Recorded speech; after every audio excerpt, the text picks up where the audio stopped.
I was my own first and second subscriber. So I totally get the urge to tell people about your YouTube channel, to tell friends about it, to try to promote it different places, to try to get that initial nudge. But I gotta tell you, you don't want to do any of that. I've been doing YouTube for 7 years. I've known hundreds of creators, and I'm telling you, you do not want to tell your friends, your family, about your YouTube channel. And I want to tell you a couple of reasons why. The first one is because you're going to get some unrealistic feedback. You're going to get people telling you that video is really good. You're doing great. You're doing whatever. Like, it's totally worthless. You ask them about their thumbnails, you ask them about titles, you ask them the quality of the video. They don't know. They're not YouTubers. They don't like it's totally unhelpful information unless you get somebody who's where you're at or above. It's mostly just bad feedback. I would say the second one is you don't want the wrong audience. So I actually have multiple channels that I run, and I purposefully have never mentioned one of these channels because I don't want people from my audience on my main channel, which has 600,000 people, over to that channel that has 200 people, because it would ruin that channel. And I think a lot of people, especially when they're starting, they just want, you're at 3 subscribers and you want to get to 20. 20's huge difference from 3. But if those 20 people are wrong, it'll make the next video go out to the wrong people, and then the next video go out to the wrong people, and then the next video go out to the wrong people, until you can finally train the algorithm back to the way you want it to be. And I think that's really one of the key points here, is that you want the algorithm to be the thing that helps lift your channel. And there's a couple other reasons I want to talk about.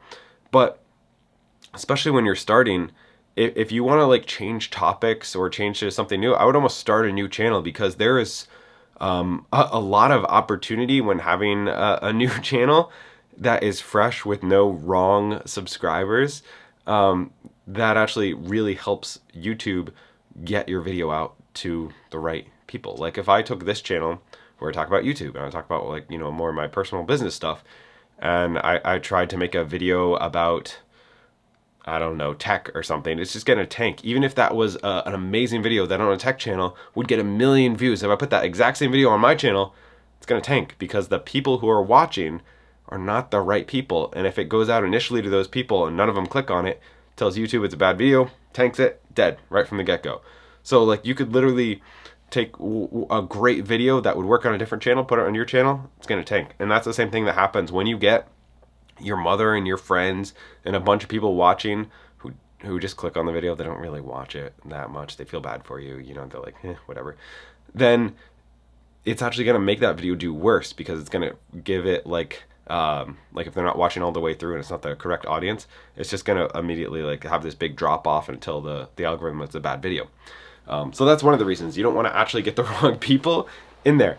But another reason would be that you think about those people when you make a video. And I can tell you this from experience. So when I post a video, it goes out to tens of thousands or sometimes hundreds of thousands of people.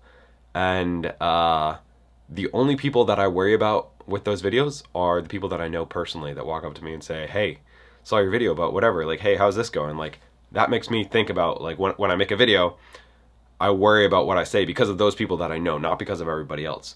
So when you're anonymous, when you're just getting started and nobody's watching, that's complete freedom.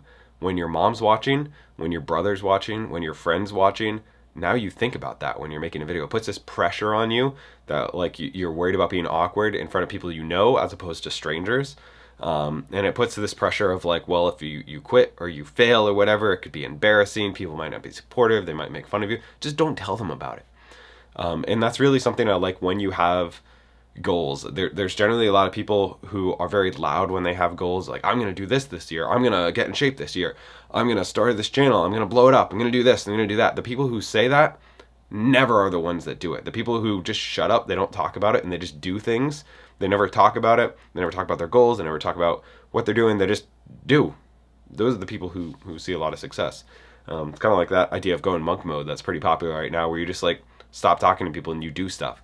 And that's where really success on YouTube or success in any form of business happens, when you just shut up and do stuff, which is hard to do when you're constantly telling people what you're doing and doing that type of stuff.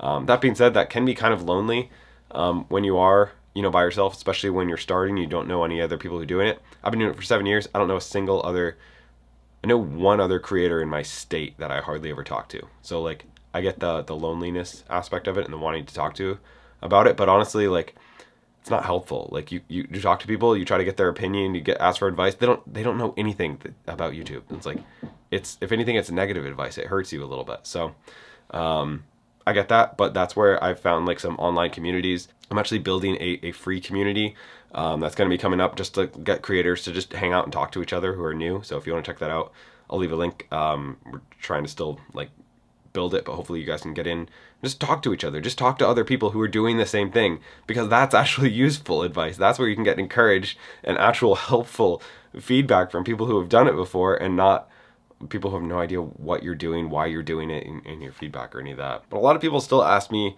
where should I promote my YouTube videos? I think this really comes down to delayed gratification, and then actually the next point is, I think, going to be the most important, but really delayed gratification is just this idea of not buying something now so that you could have more money later. Like, that's when I use it in finances, that's what we think of. But I think a lot of us get trapped in this posting links to Facebook, posting to Instagram, posting to a Reddit or whatever, just trying to get your video out there in front of people, because again, you move from that 2 views to 200 views and it feels amazing. But if you ever want to get to 200,000 views, that's not going to be it. That's not going to be the thing that gets you there. The thing that gets you there is going to be the next point. So I would just say, avoid that trap of instant gratification. Avoid that trap that you think this video was good enough to get more views. If it was, it would get more views. Like, YouTube is on your side. YouTube wants you to do well. They want to make more money off of you. And if your videos were good enough, that would happen. I actually looked back at my old videos recently on my main channel, and I was like, okay, I could optimize some titles and thumbnails and see if I can get these more views now that I know how to make good titles and thumbnails, the things that are actually important when you're making a YouTube video. Idea, title, thumbnail, first 5-30 seconds. The rest of it doesn't really matter. And I was looking at them and I was like, I literally cannot save these videos. They are so bad that even if I made a better title and thumbnail, they're not worth saving. They're just bad videos. And that's what you got to realize. If you're starting a channel and you're trying to get better, you're trying to grow, trying to build a stream of income, whatever, you're going to suck. You're going to suck at making YouTube videos. And you tell your friends and family, they're going to see the bad videos. If that's something you want to do, I wouldn't recommend it, again. But just realize that for the first 10, 20, 30, 50 videos, they're going to be bad. You don't walk out to a basketball hoop, drain a 3, maybe you hit it once, try to do it again. Like, if you've never played basketball before, probably going to miss the 3, but you're definitely not going to hit it 3 times in a row, right? But yet people expect, like, oh, I've made 2 YouTube videos, and why aren't they taking off yet? I've made 10 YouTube videos, why aren't they taking off yet? You've never picked up a camera before. You don't know about titles, thumbnails, all these things that really, really matter, that have theory behind them, that there are books written about. You don't know that stuff. Like, why would your video do well? Why would people watch? And then you blame the algorithm. You blame all this stuff, when I know people, and I've done myself. I've started a channel. It has made $1,000 a month the first time. It's gotten videos within the first 5 videos that hit 50,000 views. It's like science. It's math. And if you don't understand that math, you can't just randomly like start writing down numbers and be like, this math isn't working. Like what? Like no, you don't understand how to get to the end result. And so as you're learning those skills, as you're putting in the time, taking courses, probably the best way to do it, watching YouTube channels like this one, watching other YouTube channels, watching hour-long explainer things, making 50 thumbnails to learn how to get good at them. If you made 3, you're going to be bad at making thumbnails. If you've made 2 videos, 5 videos, 10 videos, you're probably still going to be bad at videos. And all of these things kind of come together. You can be great at one skill, but if you don't have the rest, it doesn't matter. Like I've talked about my friend before, who went from 2,000 subscribers to he just passed 100,000 subscribers and got his 3rd million view video. His video quality stayed the same, but he learned some other skills that got him over that point. So the video quality was great, no views. He didn't push it out to friends and family to get more. He kept adapting and learning new things, and eventually he got his ideas to match his style and his quality, and that's what got him now millions of views. He's looking to leave his job, and that is because he learned the skills all of the skills. You can't just have some of the skills. You need all of the skills, and that takes time. It takes a year. It takes 2 years. It takes, well, it depends on how many hours you put in during that year, but it just takes a lot of time. And so if you're constantly promoting your channel before it's good enough, not only are you getting that wrong audience, you're worrying about your friends and family are saying. They're giving you feedback. They're like, oh, how's your channel going? It's been 3 months and you still only have 47 subscribers. Like, okay, I'm learning a new skill that I've never learned in my life. It's going to take time. And when you don't have to explain that to people, when you just make this commitment, which I've used myself, of the 3-year rule, where you're either going to do it for 3 years or you're not going to do it at all. And I would say the same thing with YouTube. If you're thinking about starting a channel, don't think about making a video or 3 videos, which is why I see everybody quit after like a couple of videos. Like, okay. But if you're not going to do it every week for a year, for 3 years, then don't bother, because it's going to take time to learn the skills and to get good at them and to be proud of your work. It took me years to look at a video and be like, I'm proud. I made that myself. And it was just learning every week, getting 1% better, 1% better, 1% better, 1% better, and it stacks and it compounds. And that's where you start getting real growth. And then even after that, it took me years, right? Like 2-3 years to run a profit on YouTube, even though like I had decent views and size and stuff.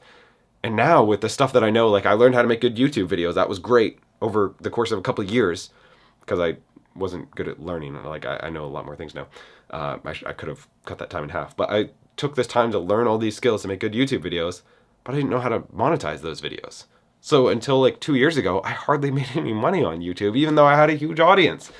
And that's like, there's so many skills inside of skills when it comes to YouTube. And if you expect to learn that in a couple months, like, you're crazy. It's going to take a lot of time and a lot of practice. And ideally, you don't want people staring down your neck, asking questions, giving you horrible feedback that might be good, in like they might be trying to give you good feedback, trying to give you good advice, but if they're not like a creator that's probably like full-time, it's probably bad advice. So I guess that's where I'm where I'm landing with all this. I would highly encourage you. It's like the best thing in the world. It's giving me complete freedom. It's let me leave my job, have her wife leave her job.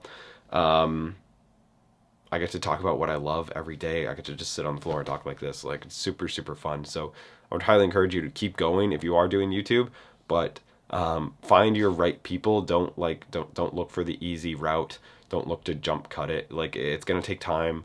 But ultimately, if you enjoy what you're talking about and you enjoy making videos, I think anybody can see success in this. But most people quit after like a month or a couple videos, and that's why everybody fails YouTube. So just don't quit, keep getting better, and you really got a good chance of success.